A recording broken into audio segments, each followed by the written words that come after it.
Metallica, Enter Sandman. Yeah, this is so Metallica because the Sandman is a mythical beast. We'll say beast because that's how they interpret it, but it's actually a benevolent folk tale where it's generally quite nice and kind. Yes. And, gets children off to sleep. But no, not for Metallica. No. They've decided that it's somehow Freddy Krueger. I feel sort of slight Foo Fighter vibes from this song. And I can sort of see the through line, if you know what I mean, from this kind of work through to where, the Foo Fighters and similar bands are making music.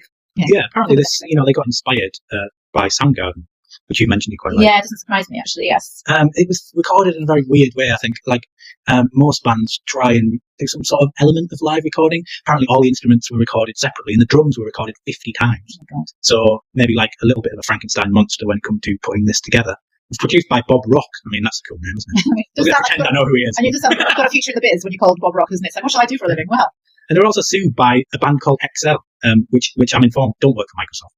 But, a lot of bands get sued for this sounds like this. And yeah, sure. There's only so many strings. There's only so many notes. chords. Yeah, so many chords. And I'm not saying that, they didn't go to one of their gigs and listen to it, but unfortunately that's the way that it works. Works like that in comedy as well, quite a lot. Well, that's just what Ed Sheeran was saying out over at the courthouse, wasn't it? It's Talking about Ed Sheeran, he was born this year. He was born this year. Yes. 1991. Well, the thing is, he was stood outside the courthouse after that Marvin Gaye suit just saying, these are the chords that we use to write music, and nobody has monopoly over those. So, and I think that's about as fair a view as you can take on this, that, if you're Ed Sheeran or anyone else, you acknowledge that some people are going to use a similar chord progression as you do in some of the songs, but you can't just go around suing people just because they're using similar chord progressions. That's not how it works. No. So, I do think it's sort of interesting when those things pop up.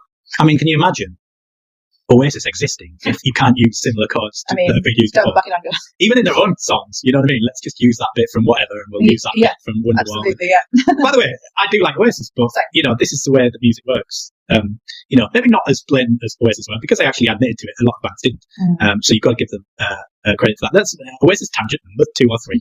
Anyway, so a few little facts in this. So not only was it used in torture, apparently, in 2003 when the whole Iraq thing was going on, it was also used as a way to wake up astronauts by NASA.